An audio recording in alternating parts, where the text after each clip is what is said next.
Turn around, mister. Two things are gonna happen. First, that phone over there is gonna ring. Second, you're gonna be wearing these cuffs. Who the hell are you? I'm the guy you didn't count on. Hello again, everyone. This is another edition of the Next Reel's Film Board on rashpixel.fm. Each and every month, our gang of thugs utilizes technology far beyond simple cell phones to gather together around a virtual table of nonsense and spoil a movie new to theaters because we most likely mistakenly thought it would have some relevance or interest to us, or you, or the world. On tonight's show, we get to debate the merits of Tom Cruise's participation, involvement, and bellwethering of a franchise. Last night, the Jack Reacher sequel was released upon all of us heathens, and frankly, I cannot wait to get into it. So by way of introductions, the gang's all here with some new titles for tonight, and I'll explain them in just a bit. But for now, say hello to the reader, Pete Wright. No, you're the puppet. The counter, Steve Sarmento. There's a 50-50% chance I'm going to like this. Either I'll like it or I won't. The wild card, Andy Nelson.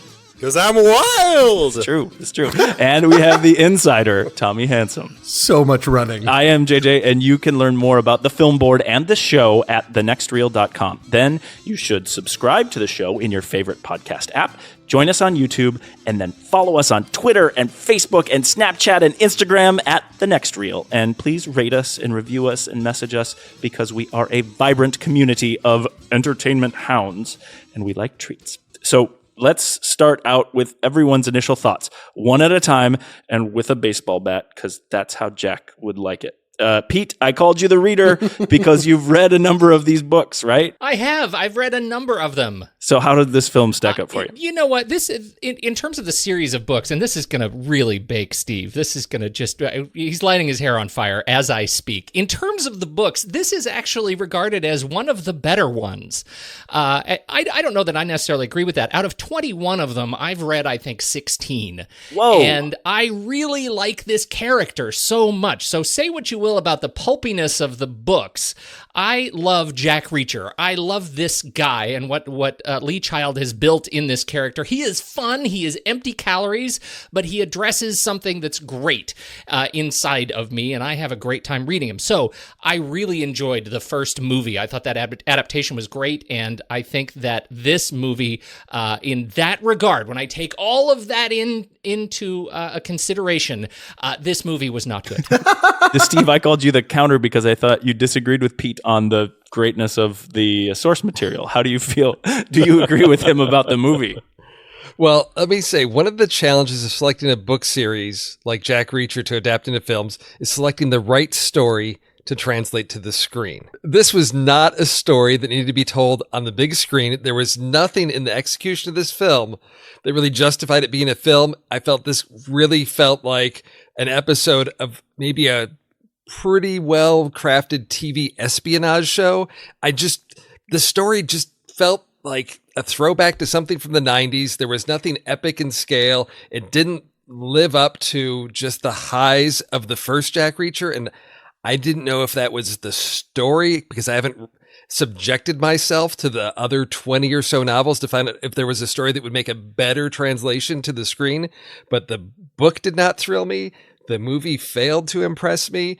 But I will get into, there are some changes that did work really well, and there are some that created some catastrophic problems in this film. I would like to highlight that Steve just said there were some things that worked well. I think I want to return to that at some point. Andy, I called you the wild card because I have no idea how you feel about any of this. Because I'm wild. So wild. You know, I haven't read any of the books. I really, other than the first Jack Reacher film, really knew nothing about the franchise or the character. I know some people who were fans of the book were a little disappointed that Tom Cruise was cast to play Jack Reacher because they felt he was just not the right build, not the right type of person. I heard like Liam Neeson would have been the perfect Jack Reacher. You know, I don't know. I enjoyed the first Jack Reacher. I did have some issues with that one. I went into this one not really knowing anything as to what this one was going to be about. I ended up having a pretty good time. I didn't find it anything mind-blowing or anything like that. I didn't think it was quite as good as the first one, which again, was a pretty fun film, but nothing that blew my mind. This one certainly had its share of problems, but in the end, I walked out still enjoying the characters and enjoying the story. Tommy, Tommy Handsome is the insider here because Tommy has multiple unique perspectives from his work with Ed Zwick and Marshall Herskowitz, as well as some direct experience on a Tom Cruise franchise takeover from Mission Impossible. What can you tell us here, Tom? I can tell you, first of all, I really wanted to like this film. I'm a big fan of Mr. Zwick. I enjoyed working for him and Marshall and Mr. Herskowitz for 3 years. And I really liked the first movie, but unfortunately, this movie really left me lacking pretty much in every single respect, unfortunately. It's Mr. Zwick's first all-out action film, and to me, it kind of felt that way. It felt like the way that we were directing things a little while ago. I kind of like what Steve said about it feeling kind of like a TV movie. Maybe not all the way, but just the idea of the plotting and stuff was not what I was looking for. I get it. Mr. Zwick and Mr. Herskowitz really champion themselves. Mr. Zwick is really good at bigger pageantry kind of films like Glory, Last Samurai, of course, with Tom Cruise, and The Siege, which I was a part of the making of that when I was working at his company. But they're also really good at intimate family drama. So my guess is that's what attracted them to this story, is because they get sort of this fake family of sorts and wanted to deal with that. But even that really left me wanting. I really didn't like this film. I'm really happy that we have a bit of a varied opinion in the group today, because for me, I'm going to have a really difficult time trying to be unbiased with the way that I looked at this film, because it for me it was super terrible. The thing that I put in the show notes is the triple U, which it comes from Jim Rome, the sports talk radio guy. He talks about when he gets tweets that are unfunny, uninspired, and unreadable. Well, I added unwatchable to this because this movie made me angry through most of it, and I kept falling asleep multiple times. I really want to hear about the things that you guys thought worked well and the characters that you liked, because I just felt that everything was really cardboard. The whole thing felt like a facade, and it's really hard for me because when we chose this movie, I didn't know anything about the Reacher franchise. I didn't know about the books. I knew that the first movie existed, but I hadn't seen it. I went and picked that up from the library, and I thought the first one was so good. I loved the first one. I thought it was the perfect tone. It was funny. I laughed through it. I thought the action was clever, and it had that ultimate protagonist thing that I like so much in movies like The Equalizer and things like that. I thought the first movie was great, and this one was really terrible for me. So I definitely want to hear what things you guys liked about it. So Steve, let's go to you first. What did work well for you? So it worked well in comparison to the book. Oh. Ahoy, Polloy.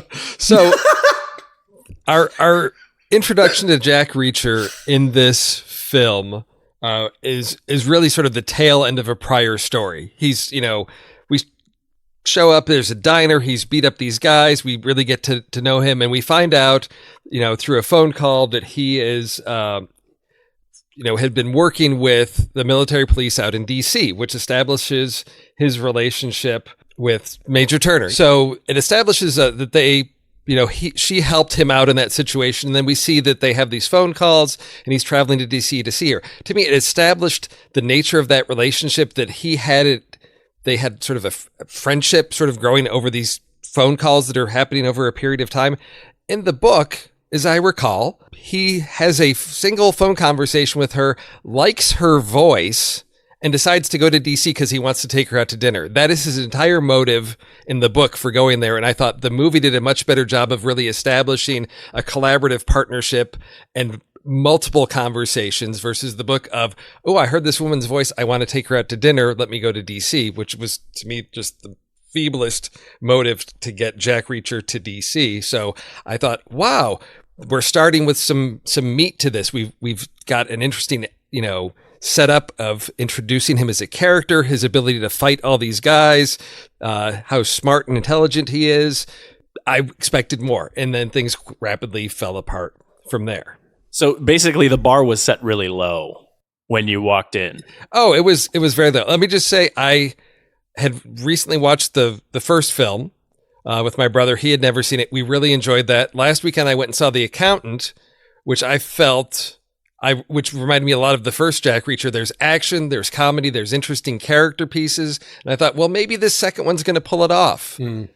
Nothing there. I think it's actually interesting, Steve. I think because I mean, the way the film opens is something that Andy and I have talked about a bunch. From our Seven Samurai series, which is the introduction with unrelated events, the unrelated hero event to introduce our hero to the character. And I think it's such an interesting strategy. The problem is, we'd seen it in both of the feature trailers of this thing. So if you'd been watching the trailers, you'd seen that, and you'd already sort of had the adrenaline rush of how cool that sequence is. You know, 2 things are going to happen in the next 90 seconds. We already had that, right? So it sort of lost the power of it. Although I think that sequence was really cool. It was a Jack Reacher sequence that I really wanted. I do want to say one thing, which I think sets the film, it gives the film a challenge from the offset, that it's not just picking up from a story in motion, right? It is the 4th in sort of a mini-series narrative of Jack Reacher books. Like, it's the 4th of a story that's happened over the course of the last, 900 pages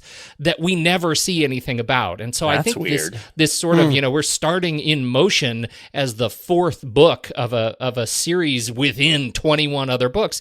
It's tough. It is tough to, I think it's tough to live up to. But never go back. Never go back to 1, 2, and 3. Never go back. And that being said, I wanted to see that story.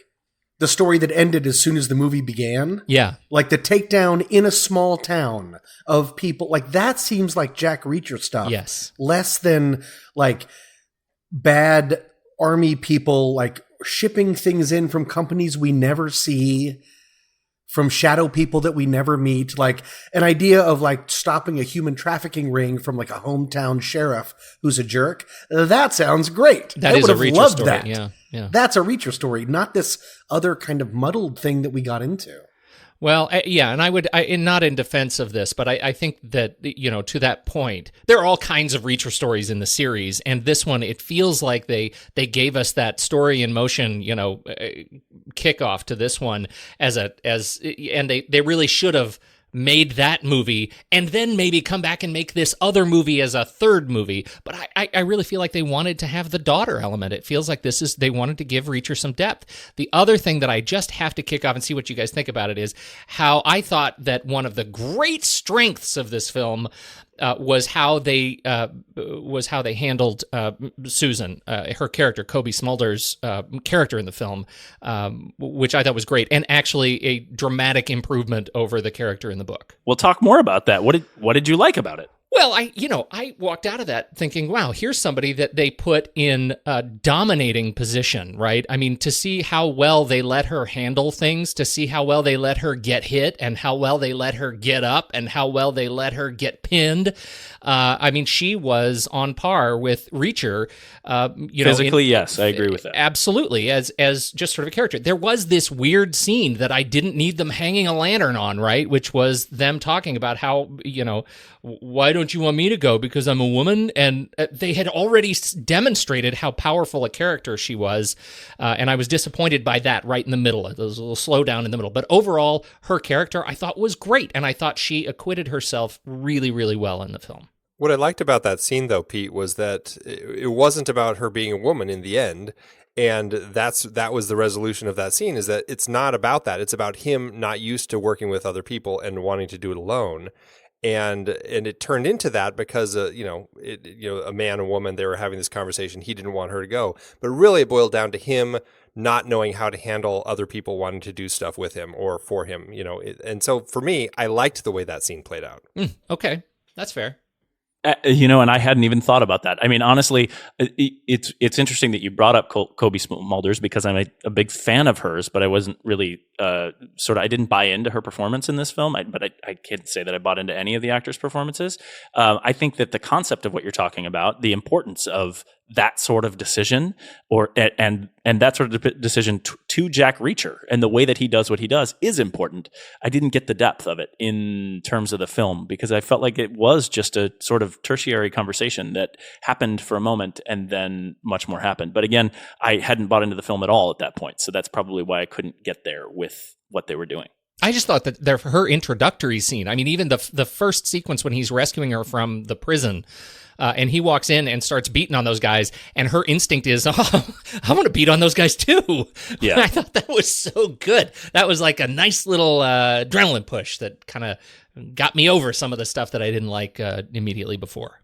So do we think that that's really how she's written in the script, or do you know from the book? Is that character written that way in the book? She's much softer in the book. Oh. She's just much softer in the book. Absolutely. And there's much more of, it's much more of a relationship of him sort of teaching her the ropes. Rather than from the get-go, we have this situation where she is going to be a dominating figure in the narrative. Well, that's interesting to me because I like that too. I think again, I don't want to get into a comparative discussion about whether this is better than the book, than the source material or whatnot, but I think if they represent her that way in the film, I think that's good. She was a major. She had elevated to the level that Reacher had when he was with the MPs, so she should carry that weight as well. And I think that is significant. I definitely didn't catch that. It's really cool that you guys did. Well, I try to do my part. With looking at the other aspects of the script, how do you guys think it was written? Final draft? Technically speaking. Yeah. Movie magic. Yeah. For me, I can start out, it's going to be pretty quick, of just the idea that because I did work with Mr. Herskovitz and Mr. Zwick for so long, I know that they're incredibly good at writing family. I was with them when they made their TV show Once and Again, which was an amazing TV show. It became a little bit overlooked by the end and unfortunately got canceled, but they're really good at the intimacies of family and family dynamics. And my guess is just that they got turned on by that, of making this sort of, as I said before, fake family, in order to, like, a fake wife and a fake daughter, or, a proxy daughter, in order to do this. But for me, the problem was, these are the people that brought us My So-Called Life. They are so good at writing teenagers. And I did not enjoy the character of Sam at all. She went immediately from broken, terrified person to sulky teenager in a heartbeat. And the problem for me, and maybe it's just I don't like unpleasantness, which is weird because I watch horror films for a living, but it's the idea of, like, even in this film, everyone hated each other for like 90% of the movie. Well, and I guess that would be my question, because and it made it so unhappy. Right, and I loved Once and Again as well. And if people aren't aware of that, it's an old ABC show, right, Tommy? ABC with Billy Campbell and Celia Ward, is that right? Yeah. So, and it was very, very touching. And before Once and Again, it was 30-something, right? That's Zwick and Herskovitz too. So, yeah, they do that really well, but I didn't think that carried through here. I didn't have that feeling with the Proxy family. I didn't believe them in that it mattered other than their actions. So the question would be, was that a contradictory point in the script, or was that a contradictory point in the execution? Well, and that's the problem that I had with it, because it feels like the kludgiest stuff in the film was the stuff with the family, the fake family, like the most awkward language and performances, the most unnatural performances was that came from poor Danica Yarosh and working with Tom Cruise, particularly their intro scene, I Don't Like Being Followed, was so terrible, It absolutely set the tone for the rest of the film. It felt like a very strange slice of a different film that they shoehorned into this, and I think it robbed.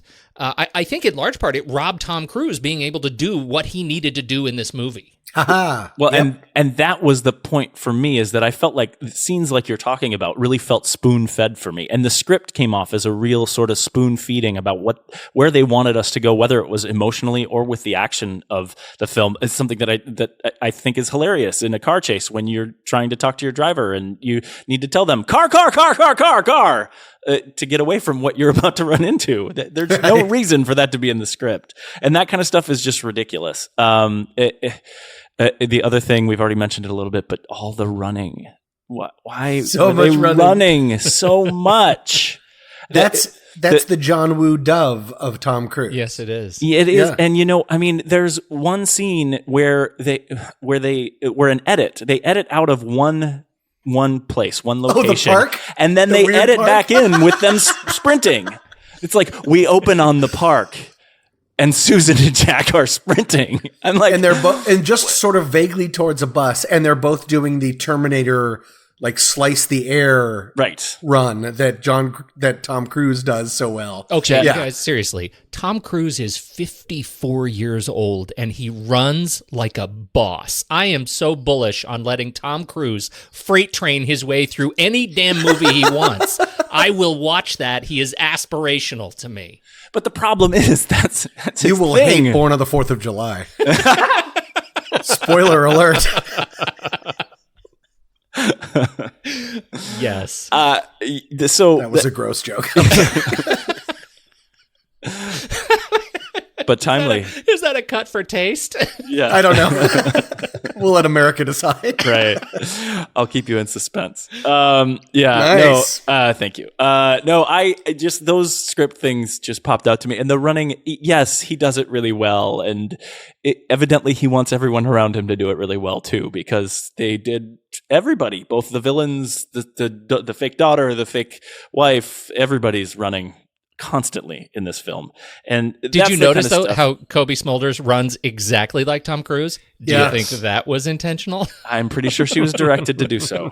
That's the part. It just, I don't want, and I mean, what hands do you see from the direction in this film? I love Ed Zwick movies. I loved Glory. I'm a huge fan of Glory. I actually like The Last Samurai, which is Tom Cruise and Ed Zwick too, even though there's a lot of carryover between those two films. But in here, I didn't really see Ed Zwick stuff. I saw Tom Cruise stuff. Okay, so JJ, hold on a second. So you love Ed Zwick stuff, and the things that you name are, what, 30 years old? And how long ago was Last Samurai? 10 years ago? Yeah, that's fair. That's fair. Okay, so I mean I brought this up sort of in the back channels of as we were preparing for this one. You look at the strength of the first one. You look at Christopher McQuarrie, writing and directing that. He goes on to do what is it, the Mission Impossible Rogue Nation. You see that the strength of those. When I looked at the writing and directing, the names attached here, I had a lot of reservations about, is this going to translate to the big screen? Because I think everything you've talked about, the strength of their work really is small screen. And I think that's some of the things we're talking around here is this isn't really, big, action franchise for, this late summer, early fall. This is a TV show. There were so many, back in the script, there were so many weird cuts and story jumps. That I had to think, okay, is this like coming out of a commercial break? Like Reacher's walking up to this house and, stalking the daughter. And then as he's having a conversation with her, she says, well, I don't live with my mother. And then I thought, okay, how did he find her then? If she's living with some other couple that's not related to her, how would he just randomly find this, blonde-haired 15-year-old teenager in the streets of Washington, D.C.? And I thought, but because there's a nice little story cut there of like, oh, he's there. He's clearly done all this work. That's a heck of a lot of investigative work for him to pull off in a couple of hours to track down this one girl that he has a picture of that looks like it's probably at least 2 or 3 years out of date. That's Reacher magic. No, that's not Reacher. That's a really good point. The other one of those for me was when they showed up at people's names. The jerk that ended up being killed. They got the emails. Do you mean Jerk Magoo? Yeah. Major Jerk Magoo. Yeah. That they just ended up. They were just already in his house. Oh yeah, when they're on the phone with Colonel Morgan. Colonel Morgan. Yes. Thank you very much. Yes, and then all of a sudden they how did they find just him in his house? It's like, oh, that's the kind of stuff that felt lazy and tired to me. Of like we're speeding towards the next part and we're not really connecting the dots that well. Yes, I agree with Steve. I have a my thesis is that that most of the problem in this film is can be hung on editing. The editing was terrible. And I know we can talk about that in a minute, but I want to just hang a flag on it there because so much of what you're saying, it just feels to me, I have this burning hope in my chest that there is a director's cut of this film that actually makes sense.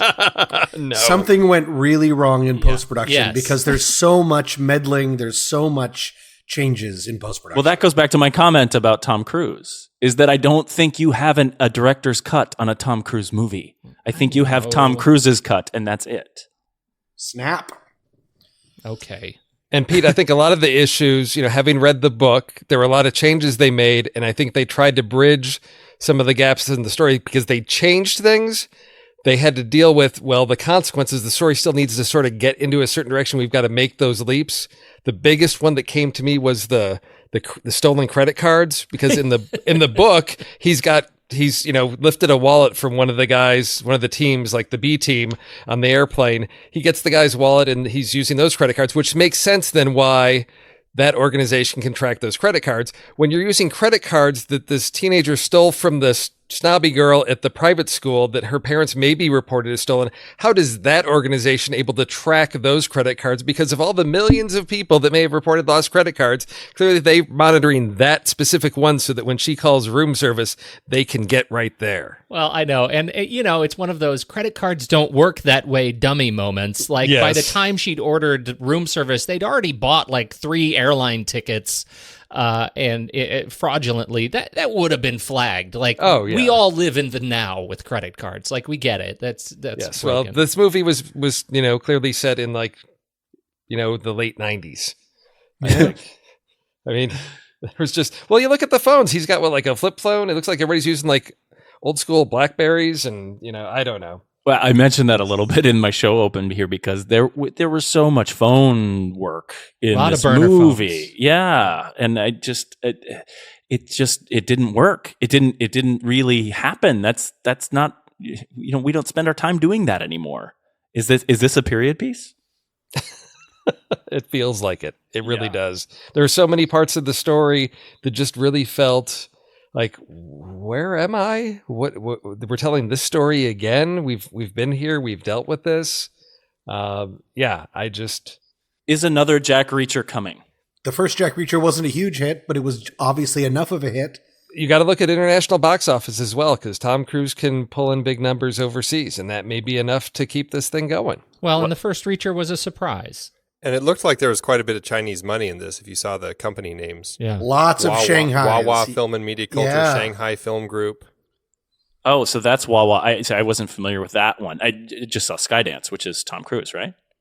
Right, but there was a lot of almost all of the other companies apart from Skydance were Chinese companies. So that's interesting. And the reason I bring it up is because, we leave him and he's hitchhiking to his next locale, right? His next adventure. Yeah. So it might be they're trying to leave the door for his Jack Reacher does Shanghai. Well, I'm sure they are, and that is exactly the way the books work, and it's exactly what everybody I think wants is to see this sort of wandering nomad, do-gooder, clever kind of strongman antihero traveling all over the world like kung fu. That's what they want. I think that's what Tom Cruise wants, and I think it's they're just going to throw some money at it until I honestly That's a shame because that's so not what I want.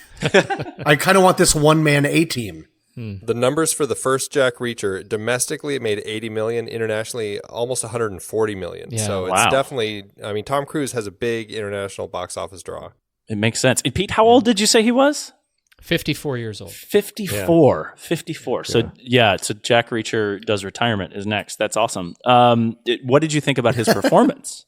I thought the film really, it was almost like a trick to, like, the only time we're ever going to see him smile is in the very last shot because Right. he's been softened because of teenage Scrappy Magoo. Wait, what's her name? Scrappy Doo. I'm bad with my own jokes. Point being that he was so robbed of his natural charisma that he couldn't do anything except sort of do a little small frown or mainly just twitch his eyes, which he did a lot. There was just almost nothing for him to do. So for me, it was very disappointing. I like Tom Cruise. I like watching him act. Well, and when you're talking about those eye twitches, I mean, there were a number of cutaways or scenes. I saw them as cutaways, and scene enders where we spent time on people's faces, Tom Cruise especially, and they did nothing except for attempt to emote. And I never got that from him. Kobe Smulders had a number of those scenes too. And I guess that's, I still feel like this is a Tom Cruise movie. A lot of time we'll talk about when a big star like Tom Cruise is in a movie, whether or not we see the character in that person or whether we just see them as Tom Cruise doing another movie. Tom Cruise Saves the Town. And I felt like that was this. I felt like when I was watching him interact with the actors were not interacting with Jack Reacher. They were interacting with Tom Cruise. And I didn't feel that way in the first one.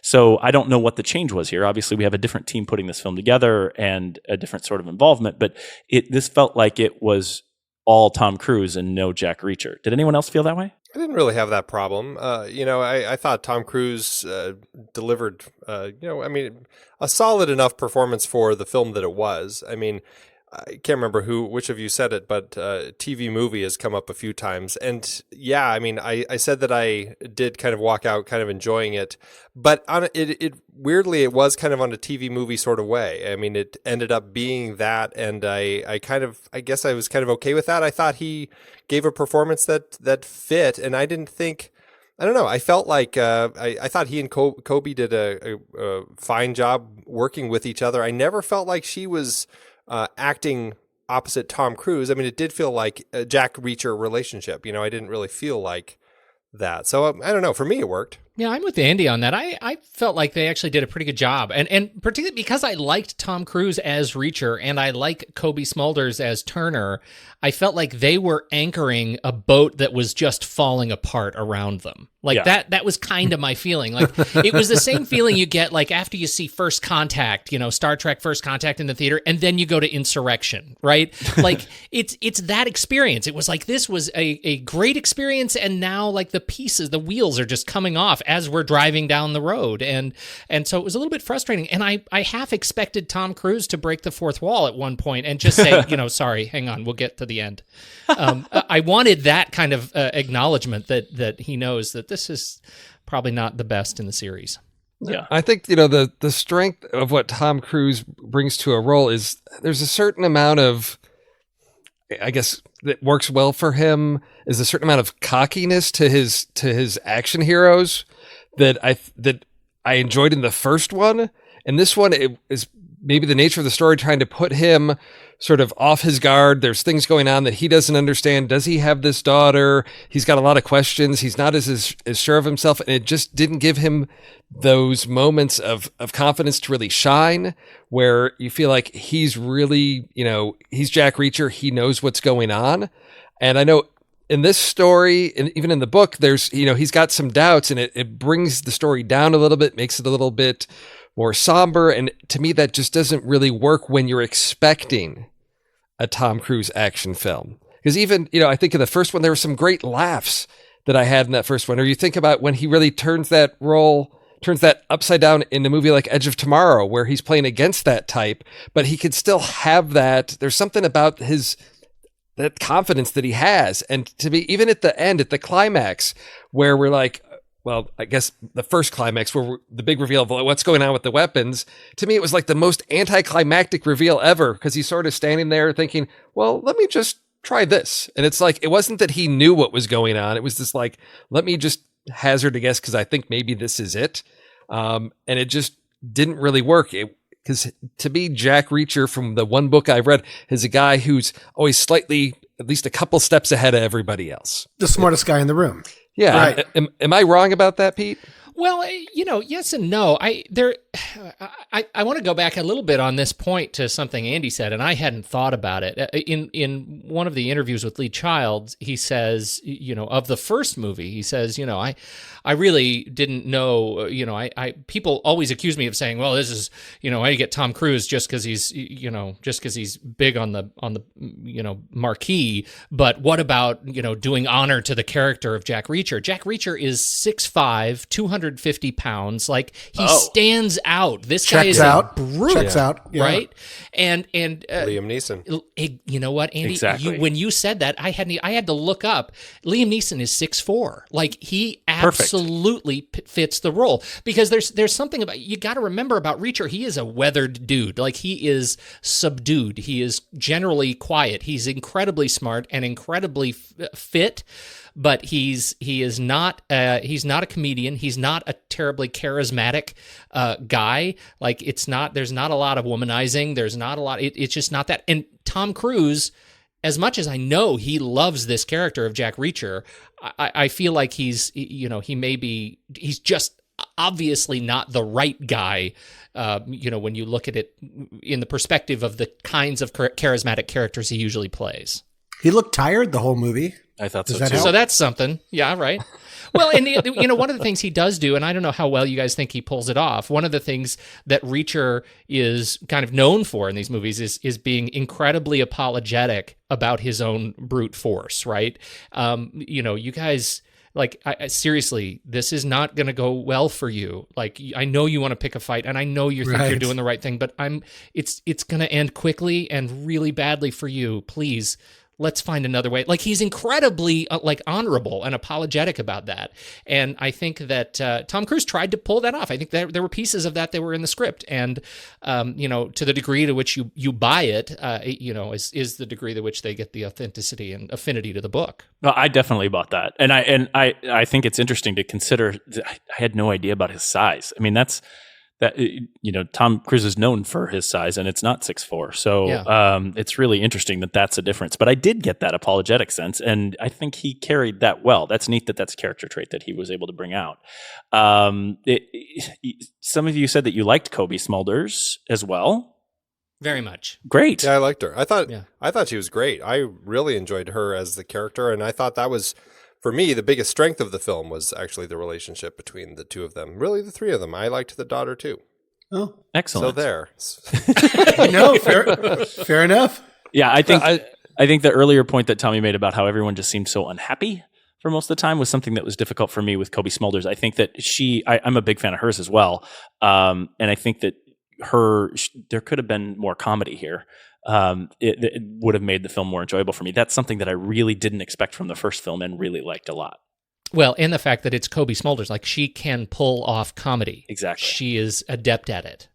But instead, we would go to her for cutaways, for her melting under vague situations where Tom Cruise is hanging out with Scrappy Doo and stuff, like just to force us in to making sure that we knew what's going on. I didn't like all of them together.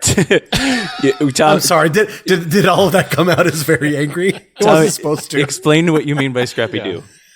Scrappy Doo, this teenage character who, I didn't care for her introduction. Like, the most obvious is she Jack Reacher's daughter thing was a little insane.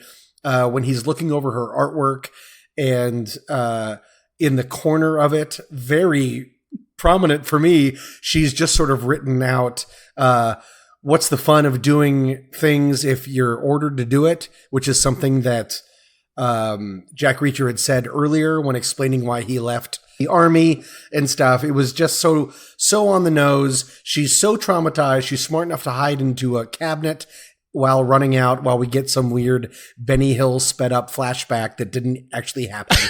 And then all of those flashbacks made me insane. Benny Hill? Weird. They were all sped up. They were so sped up and weird. I just kept giggling every time. But either way, more importantly, she immediately becomes sullen teenager. And then throughout the movie, she just makes dumb teenager mistakes. And I think that's such an old trope of, like, the teenagers don't realize that phones can be traced and that you shouldn't use credit cards. They were using her as a foil to keep this ragtag group of assassins who seem to all wear, like, members only jackets for some reason, like, just on their tails all the time. I don't like that. They go all the way to the school and set up all that just so she can use her phone. So then they immediately leave. It's just, I don't know. I didn't care for that. You know, that's an interesting thing that I think you allude to here, which is that the trope that I find so interesting about her, that off screen, when they're talking about her, she's brilliant and crafty, but as soon as she's in context with Tom Cruise and Kobe Smulders, she's an idiot. That's funny. Yeah. Yeah.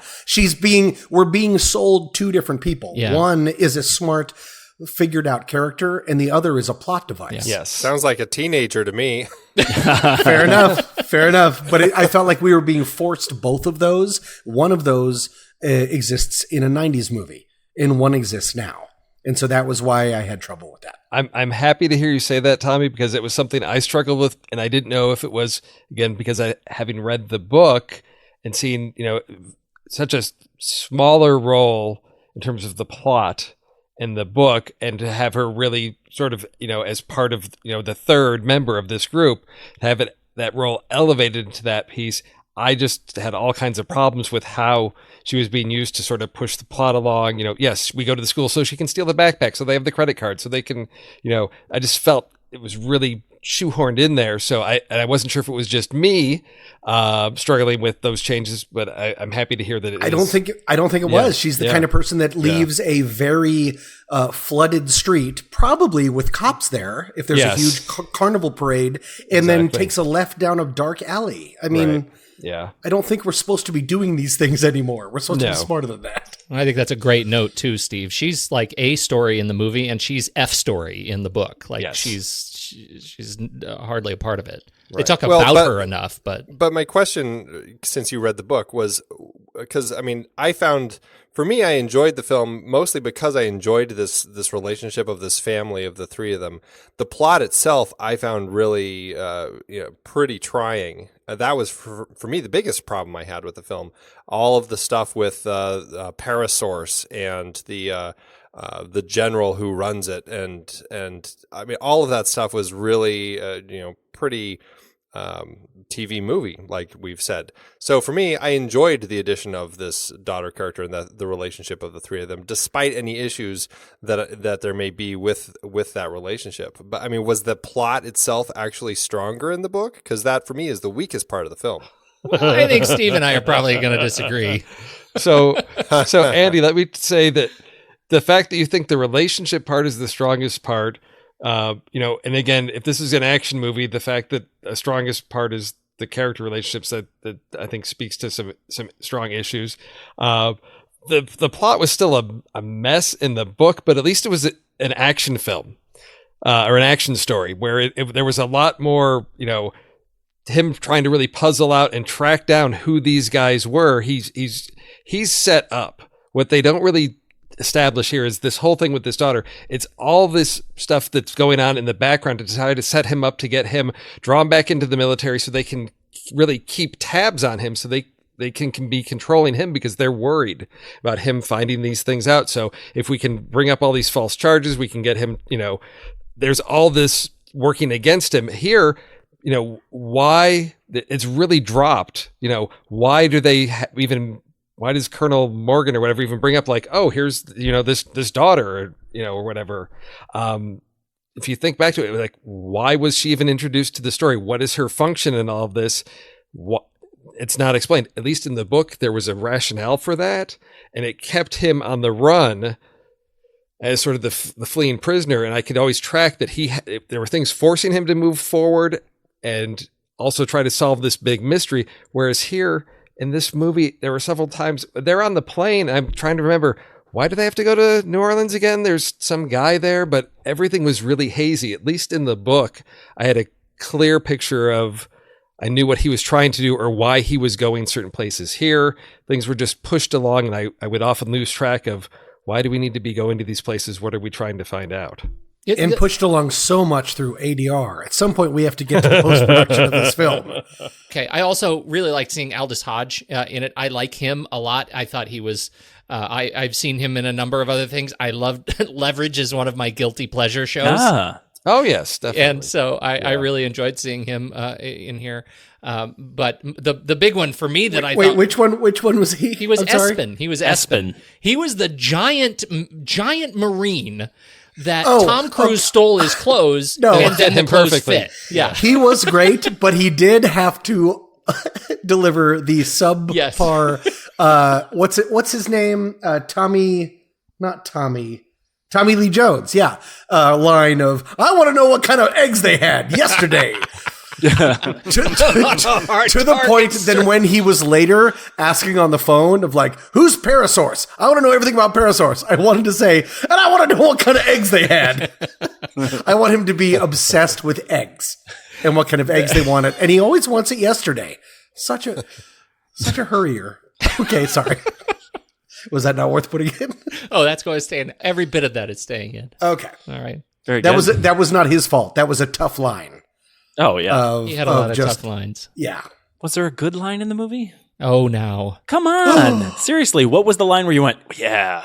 Two things are going to happen in the next 90 seconds. That was it. That whole speech. That was it. I like that. That was Yeah, great. That was great. Huh. Yeah. Trump. No, because even the ways things were framed, and I hate to backtrack, but Kobe Smulders, when she's, right there on the tarmac with the airplane and the way they shot that like straight on with her like right into the camera with her accusations, I thought this just seems really weird to me. That was Why a are we really doing weird this? shot. That choice Yeah. with that shot, it looked like she was in a confessional on a reality TV show. I do Yes. not understand why they shot it that way. Well, and jumping into cinematography, that was, I think, one of my biggest problems with the film is so much of it felt just kind of pieced together as far as the way that they shot it. A lot of it seemed just not shot well, which seemed strange for, kind of a big Tom Cruise action film. It's interesting. I actually thought it was, I didn't have the problem that you had with the cinematography. I thought the action, at least, was shot well. And I thought, I think one of the things they do well in Jack Reacher movies is they do a good job of shooting the fights. And that's one of the things I want to see shot well. I want to be able to see this close quarters, foot and fist combat. And I want to be able to see where all the shots land. And they delivered on that. So I think, I should disagree. clarify. I agree with you that it was shot. The framing and the way the cameras moved was shot well. For me, it was the lighting. I should have Oh, the clarified. lighting it was really was the lighting terrible. always looked awful through the whole film. When they were in the back that I agree alley with you. in New Orleans and they have this overhead lighting that looks like they have a spot shooting down on, it was so clear that it where was does a that set. light come from? It's just ridiculous. That, And it was shot in New Orleans. Like, how did they take New Orleans and make it look like a set in New Orleans? I How don't do you think do that back alley was. I think Yeah, I don't know. there were things on location, but that back alley was. It was constructed for the It film. looked, It was cheap. for There the book readers, did it take place during a carnival parade? Oh, no, during, none of that's there. none of that's there. That's what I would assume is like Louisiana tax break stuff, because we've seen that in 18,000 movies. Got to make sure that Of, like- Louisiana knows that it was in the film. Yeah, okay, that's what I assumed. I just wanted to make sure. The shot that when they first get into the airport or they're waiting at the security and the 4 or 5 black vehicles approach and they do that sort of the slowed down film and then they actually have a digital zoom on as the cars are coming close and it's out of focus. It was so poor. It was Can we talk about post-production yet? yes, Are we jump. officially talking about Please post-production? jump. This movie was not meddled with, because that makes it seem like it was ruined in post-production. This film obviously had a lot of problems for either focus groups or executives or something, because there's the amount of ADR is distractingly insane. The amount of things that are given when we're not looking at anyone or over someone else's shoulder, that kind of catching us up on what's going on is all over the place. And then JG, thank you so much for bringing up the digital zooms. Then even there's later when they're after the airport, when they're trying to figure out where guns are. I don't remember exactly, but there's just like crazy digital zooms which make it so like grainy and so not right. Yeah, they're cheap and terrible looking. They're really cheap and terrible looking, and something happened with this movie. That makes me feel like, unfortunately, the first cut left a lot to be desired if they needed to do this much of work on it. My problem didn't come in that. When I first started shooting, when I first got it was for news, right? And so I would go out and they would say, just go shoot B-roll for weather. because the weather person is going to be standing in front of the green screen, and while they're talking, we're going to have B-roll of weather in the background. And what do you shoot in weather? Well, if you work in the news business, you go out and you put your camera on the ground and you show a close-up of tires driving through water or snow or something, right? You just shoot just stupid BS and you shoot it over and over again. Flags. So eventually, trees blowing in the wind. yes. A You've been street there. light All of with you rain gentlemen coming have been through there, it. right? People cut off by the neck down. Yeah, right.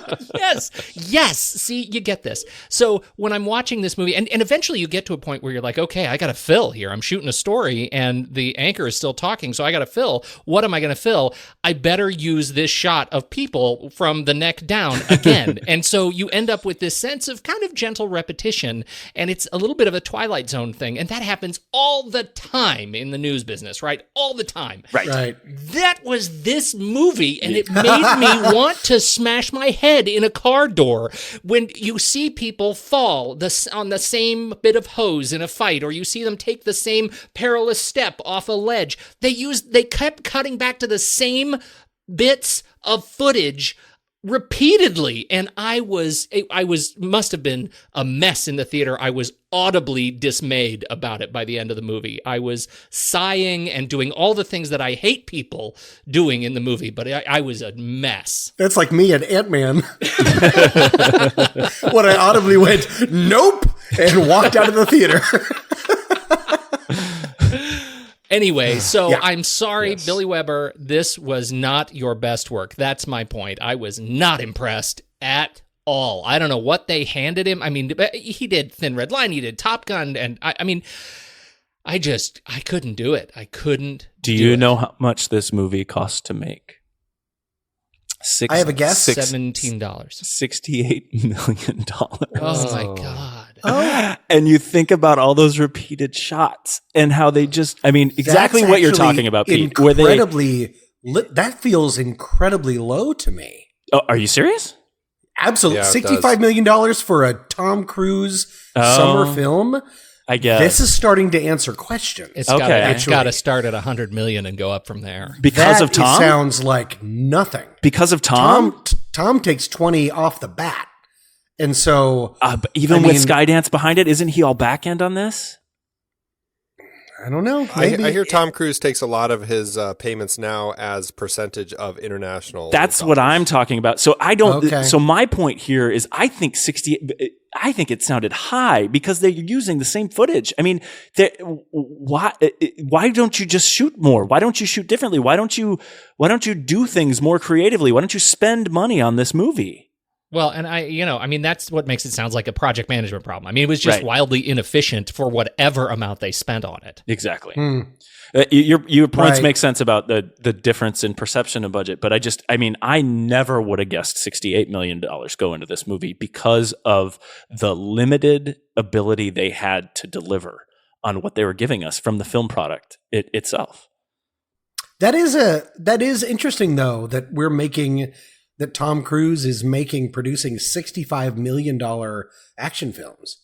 That's this seems like something that Hollywood is not currently doing right now. Right now, a $65 million movie doesn't have a lot of place in the market. It's 100 millions or 3 millions kind of a thing.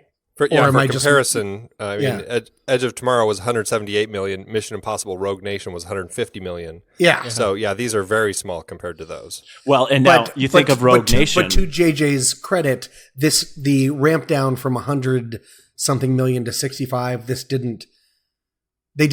what Pete said was right. They didn't use the money correctly. Something went wrong. But that is interesting. That if he wants to make this sort of franchise for Tom Cruise on the cheap, that's interesting. Yeah.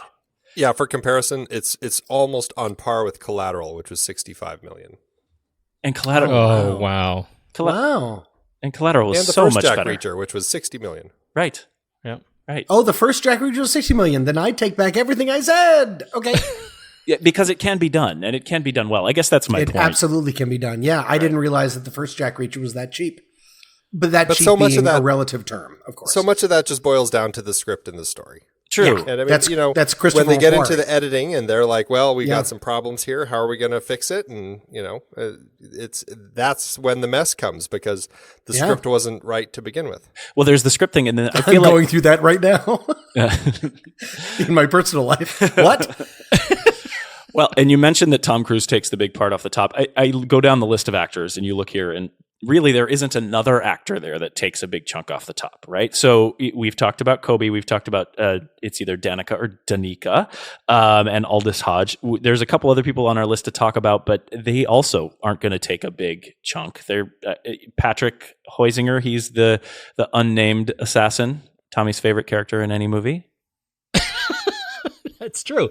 Although I have to say, and I don't want to take Tommy's spotlight here because I know how excited he gets to talk about unnamed characters, but he was actually a central figure in Quantum Break, which was a video game, a Microsoft Studios video game that connected the video part, like the game part, to this live action like series. So as you're playing the game, you'll play a couple of chapters, and suddenly, boom, you're in a TV show, and you're watching. It's very much like styled like 24, and all of the characters that you've been playing that are digitized in the game are now you're watching them act out the next chapter of the story, and then it picks up from there in the game again. And I thought it was a really a great experiment, and the game was really fun until the very, very end, which sucked. Microsoft suck. And then he was a great part in it, and I thought he was really delightful in the game video. Was Littlefinger from Game of Thrones in that? Yes, he was the antagonist. Right. Okay. Yes. So I do know about this. I He was haven't the played bad it yet. guy. Okay. Yeah, it was terrific. And Iceman from X-Men was the main guy. And it's called Quantum Break. Quantum Break, and you're get stuck in this experiment where you can suddenly control time, and you can like throw these little waves of freezing time, and it's very fascinating. I really enjoyed it. I got lost in it for many hours, but anyway, so Patrick Huisinger was one of the grunts and had a storyline and was a new father, and it was great. I really enjoyed it. I thought it was a really novel approach to entertainment. And you liked him in that, and I really did. And there's other characters just like that, I guess, here in this movie, likable people. You got Holt McCallany, the Colonel Morgan. He's the big bad, but he was in Fight Club. I mean, these are people that have been minor roles in past movies, but again, people that aren't necessarily contributing to the budget. Robert Knepper. Oh, Robert Knepper is the creepiest actor out there. Like he can pull off like straight characters. I know he can, but man, is he really the best when he is so creepy. And he's the big bad Parasaurus guy. Yeah, he was the head of Parasaurus. Yeah, Prison Break, absolutely. Okay. He's Teabag Bagwell.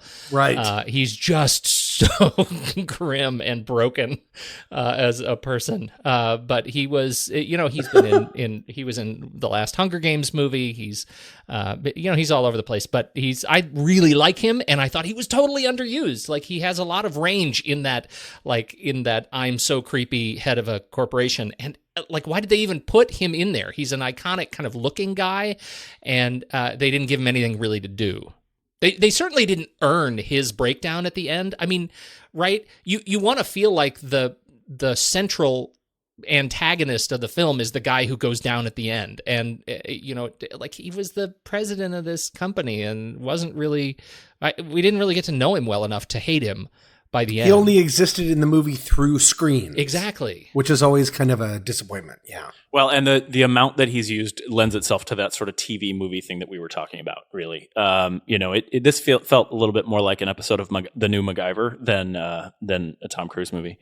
Well, because the conflict really wasn't about that, because this isn't an action movie. This is a family drama. So it's all about Jack Reacher and his surrogate daughter character and the, assassin that's going to come between him and this young girl that he's starting to connect with. And that's really why that was the high stakes climax, not the downfall of Parasaurus, because this movie didn't really care about the whole Parasaurus storyline. It completely dumped that and focused more on the character relationships. So the climax was really that, brutal bare knuckle brawl in the back alleys, which to me was, as Pete said earlier, those were like some of the high points of the film. That was like, okay, these guys, we're going to have a real knockdown, drag out fight that, I felt somewhat realistic because they're out of breath and they've fallen off a roof and they're moving slow. That was I loved actually that little, speaking of lines, I liked, you fell off a building. Yes. Can we have this conversation later? Yes. That was a good line. Steve- I'll give it to you. Steve, That's a good line. Steve, I love that you said that. I agree 1,000%. Did anyone else the final action scene between Quantum Break Magoo and Jack Reacher, that was the memorable moment for me in the film that was the first fight that I felt was filmed throughout, and I really knew where everything was. Everything felt like it was evolving into the next shot. It also seemed incredibly brutal to me. Did you guys feel this was a PG-13 movie that started to tread the line for me at all? Did you guys feel that way at all? Just wondering. The blood spot where they land on the ground, and it was convincing that they had hit the ground there, seemed pretty brutal. So many heads hitting floors and walls, but then he does break his neck. Yes. He had to make good on his promise. I'm going to break your arms, I'm going to break your legs, and I'm going to break your neck. What you're hearing is excitement. Finally, the movie gave this Bourne-like brutal fight, but it was so brutal it didn't seem to involve or to fit into the TV movie that I'd been watching. And all of a sudden I was like, whoa, did it bother anybody else? This is a PG-13 movie. Would you let your 13-year-old daughter or son see this movie? Maybe I'm holding on too tight. I don't know why. Well, you probably you probably are. My kids, I took my kids to that freaking church massacre movie. Kingsman. What are you gonna do, right? Yeah, good point. No, but that seemed everything in Kingsman. So much of Kingsman was cartoonish. Yeah. Yes. Was so over the top. This was finally the bare knuckle brawl that maybe Jack Reacher lives in. Gun free kind of thing. I don't know. Yeah. Maybe it just I don't know why it struck me so weird. I'll let it go. Well, part of the reason that it was cartoony in Kingsman is because of not only the way it was shot, but what was going on surrounding it, right? So it was... everyone that was getting killed were... Yeah, go ahead. Yeah, well, it wasn't intimate. It was you were a third person. This one was you were a part of it. You were in on it. And I think that by nature, I guess, would make it more brutal or more personal. If you get rid of all of the drama in between the fight scenes, the final fight scene was an earned fight climax. Yep. Right? It upped the ante from the fight that came before it. That's and agreed. The fight that came before that. And so for me, it didn't come as a particularly shocking surprise. It was gruesome, but I actually, and I'm sort of surprising myself given the way I feel about most horror tropes and violence, I didn't find myself thinking about it too much. Well, and it's on par, I think, with the first Jack Reacher, which is also PG-13. Agreed. Yeah, I guess maybe this film dulled me into a different sensibility, honestly. Interesting. And then when that happened, it was like, oh, God, this can happen? Right. And I wasn't ready for it. Yeah. Yeah. So make sure, don't take Foster to see this movie. It will be very upsetting to him. He only watches movies about sticks. He's fine. Well, I tape them every once in a while. And Wim Wenders films. Weirdly. Loves Wim Wenders. So weird. All right. So in your theaters, when you were out there looking, what was the reception like? I can go first. I saw it at noon today on a Saturday, and I was one of only 5 people. So it was tough to sort of gauge. But whenever there was something remotely funny, a guy with a mustache 3 seats behind me and 2 over would go, so he was having a great time. Past that, I don't know. There was a lot of laughing in my theater, but it was only about 15. So I went to a 1 o'clock Friday afternoon, and usually those are not well attended, middle of sort of a work day. What do people do with their lives? And it was nearly full. Really? And which really surprised me. And the only comment that I caught at the end was this. It was like this. She was an older woman, and she stood up and she said almost exhaustedly, "Well, that was better than the first." And I didn't know how to read that. Like, weird. It seemed like the weirdest, none of that like matches. Accomplice slam. Yeah, nothing really worked there. So that was my experience. Yeah, I saw it this afternoon, and it was not as full as I thought it would be on a 1:00 afternoon on a Saturday. It was, it wasn't sparse, but it wasn't as full as I had expected because I saw The Accountant exactly 1 week ago, Saturday, 1:00. It was more full for that than it was for this. Not a lot of audience reaction, although I think when the girl uses the credit card and they've tracked it, I think somebody a couple seats over was like, "Oh no!" Like shocked and surprised that like, Don't do it. Yes, exactly. And I thought, really? Okay. Well, and Andy mentioned earlier that it likely will have a bigger international draw as well. So, I mean, it might not even be important for us to think about numbers here because what's going to happen in China is going to be more important to how this movie does, all told. That's a scary thing for me. Why? I don't know. Maybe because I'm racist? No, I don't think I'm racist. I think it's because there's not a lot of Chinese movies. Sometimes some are brilliant. A lot are a different sensibility than we have. This is very much the same way with Japanese movies. You can go through that with J-horror. While I thought Ringu was terrible, The Ring was amazing. So us making movies for a different kind of consideration or sensibility maybe makes me nervous. I can kind of relate to that, Tommy. It's like you're making considerations for the wrong reason. Like if it's a genuine sort of creative partnership, great. But when I first heard that they had like reshot or added in some elements to, some of the Marvel movies just in exchange for the Chinese money, right? That feels almost like the wrong reason to do it. Like if you don't have enough money to make the movie you want to make, maybe make a different movie. I don't know, but it feels a little bit like the wrong consideration. Although I'm firmly in the camp of the world is flat. Like I get the idea. I love seeing that kind of collaboration, global collaboration. I just feel like I want it to be for the right reason.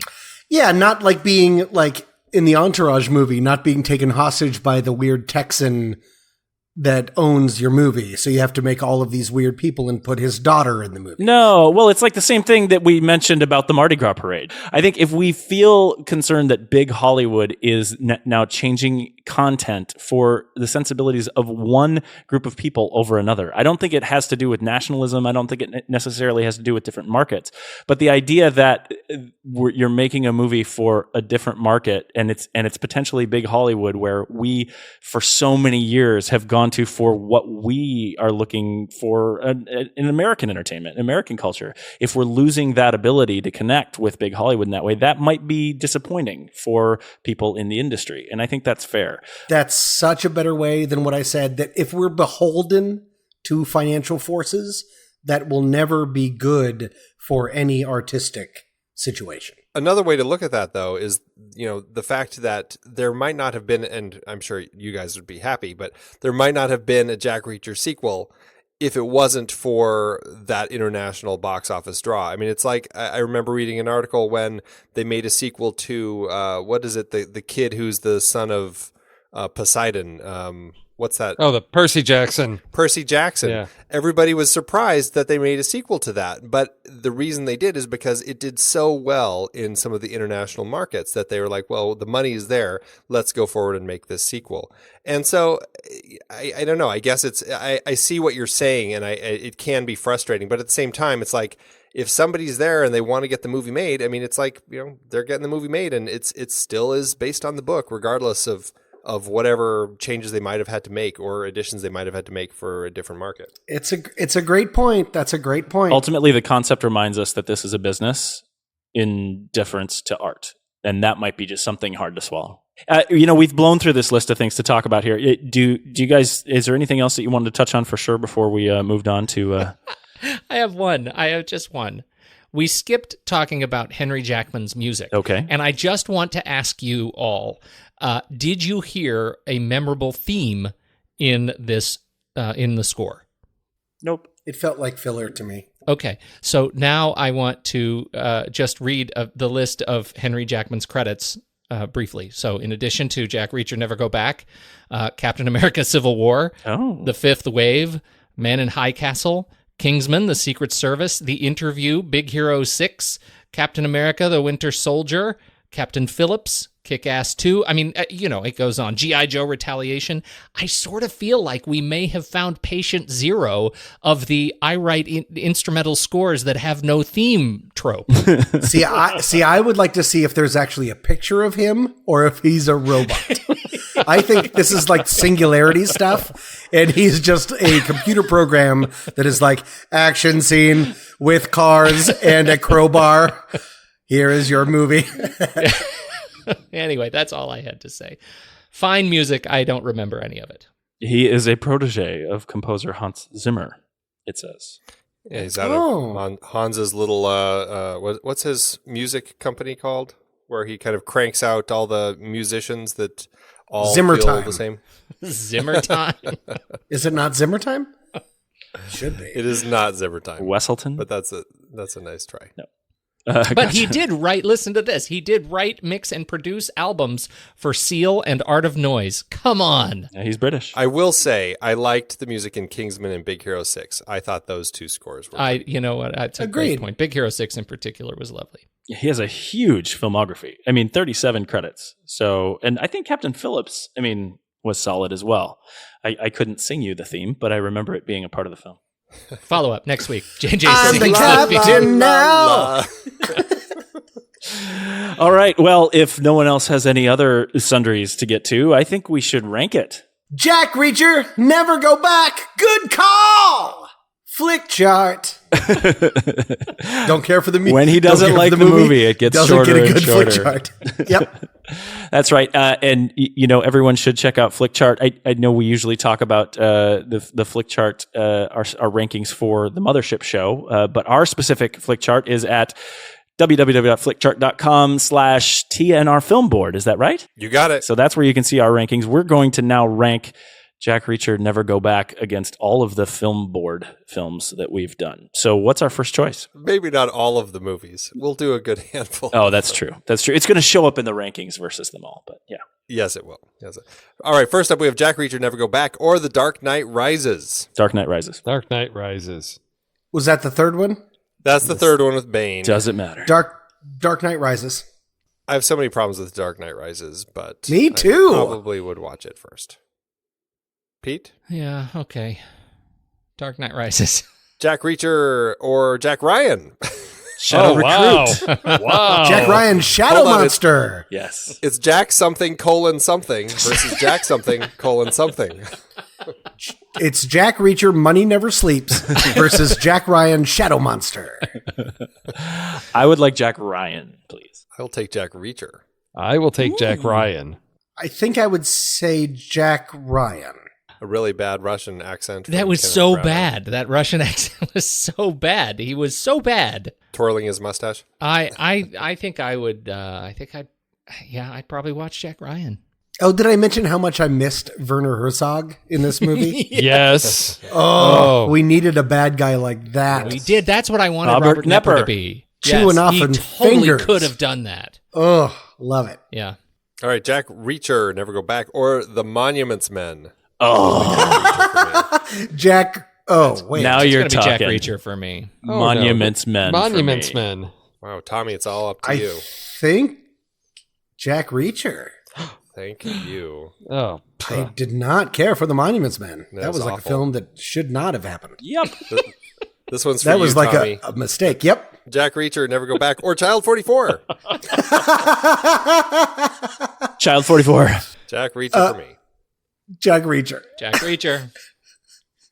Child 44. Steve. Oh, I have to abstain because after I missed that film board and after that review, I wasn't going near Child 44. I like to keep my children clothed. All right, Jack Reacher, Never Go Back, or Jason Bourne.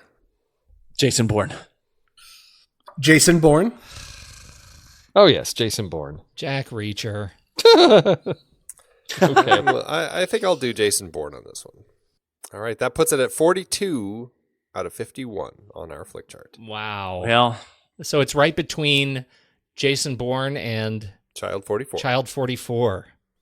That's an uncomfortable place to live. What a creepy apartment. I will tell you, I did my personal flick chart last night after watching the movie, and it rocketed to the bottom. It is at the bottom of my flick chart for sure. This one Which- is? Yes. Really? Never go back. It told me what to do. Never go back. All right. I feel like I ended up in a weird, like, slightly guilty pleasure place for this one because I kind of enjoyed it. I had a good time. I love with the that. movie. That's Yeah, totally it's- I fine. mean, That's me in Jurassic World. it's very middle. Hey, that's a good movie. Yes. Thank you. There's no Thank guilt. you. This has a lot of problems, but I still Baby ended up Triceratops. enjoying this film at a 2.5 out of 5 level. I mean, it's still like very middle ground for me, but it's enjoyable enough. Is that your Letterboxd ranking? That's my letterbox. Okay, so let's do Letterboxd rankings. So Andy's a 2.5. Pete. I'm also 2.5. I agree with Andy. I was really, really frustrated by the editing, but man, I forgive an awful lot because I like the character of Jack Reacher so much. So he gets some points. All right. Steve. Oh, I will go to 2 on this reluctantly. I was considering 1.5, but I could probably endure it a second viewing, so I'll give it a 1 star for each time I'll probably watch it. All right, Tommy. 1.5, Mr. Zwick, you will never listen to this, but thank you so much for starting my Hollywood career. Well, I'm going to give it a hearty 0.5. That I literally, I've heard you guys talk on the Mothership Show about whether a movie made you angry. This movie made me so angry, and every time anyone in the audience laughed, I wanted to go and expel them from the theater. Shut up! Shut up! Shut up! I thought it was JJ, if I can thought it was say, really, really bad. for you feeling so strongly about this movie, you again have led a wonderful conversation. Oh. Thank you very much, buddy. Oh, thanks. I'm trying. Well, no, you have the ability to sort of lead an even-keeled conversation. I'm trying not to corrupt the conversation with my negative feelings about it because, 0.5 Zero. speaks volumes. I'm giving it a 0.5, but it's sincerely the worst film that you guys have invited me to see since we started this for me. You're welcome. Wow. I'm half expecting you to find some small neighbor child and pull a Jake Gyllenhaal and go and just demolish the movie theater to work out your grief on this one. Well, I will say that this film, doing this in October, has gotten me very excited about what we're doing next month. And we're returning to the Marvel Cinematic Universe. Yay. With Benedict Cumberbatch, which I'm so happy I get to say his name, and Tilda Swinton, just in a couple weeks with Doctor Strange. And I think, when we were going about selecting films, we were doing our best, our darndest to kind of not do comic book movies. We were holding back, and I was trying to do that as well. But, I think after seeing this movie, I'm going to be so happy to go to some nice, tired Marvel tropes again. That's so generous. So And it's excited. Good, it's good news for me because it seems like this will probably have the least amount of CGI. Oh my God. That was me dying inside. Yep. I'll see you on the other end. Right. What is the current series on The Next Reel, the main show, guys? We are doing our listener's choice episode, and then we're going to be kicking off a Betty Davis series. Betty Davis. Oh, cool. That's fun. That's awesome. And that's through November, it sounds like. Is that right? Yes. Something that like is that. correct. And everybody should make sure to listen to Tommy's No, Wait, Hear Me Out. Is there 2 no's or is there 3, Tommy? Yes. No, wait, hear me out. No, that's 2. Yes. NNWHMO. NNWHMO. HMO. I'm shopping for one of those right now. The first one is available in feeds if you missed it when it was live. Are there any other interesting shorts coming up? Well, I mean, you guys just did one that I thought was delightful. On Odd Thomas? Yeah. Speaking Yes. of another book series I like so much, you guys did acquitted yourselves quite well talking about one of my I thought it was a guilty pleasure, but now I've discovered I don't have to feel guilty at all with Anton Yelchin and Odd Thomas. Way to go, guys. It is a good movie, and I think it's still on Netflix. Is that right, Steve? Is it still there? It is still on Netflix, and as JJ and I discussed, I think it makes a really good double feature with The Frighteners.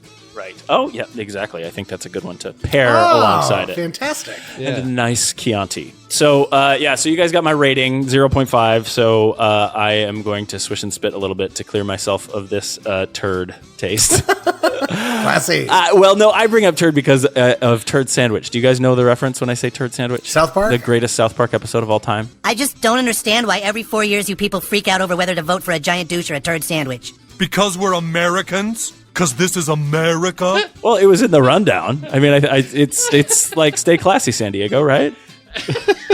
Fantastic. Take us home. Good night, Pete. Good night, JJ. Thank you, Steve. Thank you. It's been a pleasure, Andy. Ciao, baby. Nice work, Tommy. You complete me. I am JJ, and thank you all so very much for listening to our prattle tonight on the Next Reels Film Board. Till next.